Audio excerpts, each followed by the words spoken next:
Québec offre une aide supplémentaire aux petites et moyennes entreprises affectées par les tarifs douaniers américains. Le gouvernement Legault assouplit les règles de remboursement pour le Fonds local d'investissement. C'est un programme de prêt très prisé dans le milieu des affaires. Guillaume Cotenoir-Lacroix assistait à l'annonce à Victoriaville ce matin.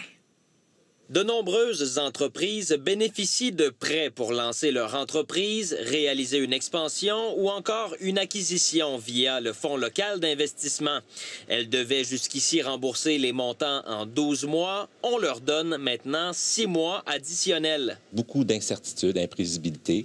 Je pense qu'en donnant un 6 mois de plus, on donne un peu plus d'outils à nos entreprises pour passer au travail, prendre des décisions qui sont importantes. L'annonce a été faite chez Victoriaville & Co., une entreprise de fabrication de cercueils qui exporte environ 50 de ses produits aux États-Unis. Avoir le soutien de notre gouvernement, c'est sûr que c'est très important en ce moment. On a besoin de temps pour pivoter. Ce sont les MRC du Québec qui ont la responsabilité de gérer le Fonds local d'investissement avec les fonds octroyés par le gouvernement. À titre d'exemple, dans la MRC d'Arthabasca, 75 entreprises ont un prêt actif dans le cadre de ce programme. Les montants d'argent varient entre 5 000 et 40 000 $. Nous, localement, on le fait du meilleur de nos capacités, mais il y a encore une partie importante qui revient au gouvernement du Québec, au gouvernement du Canada.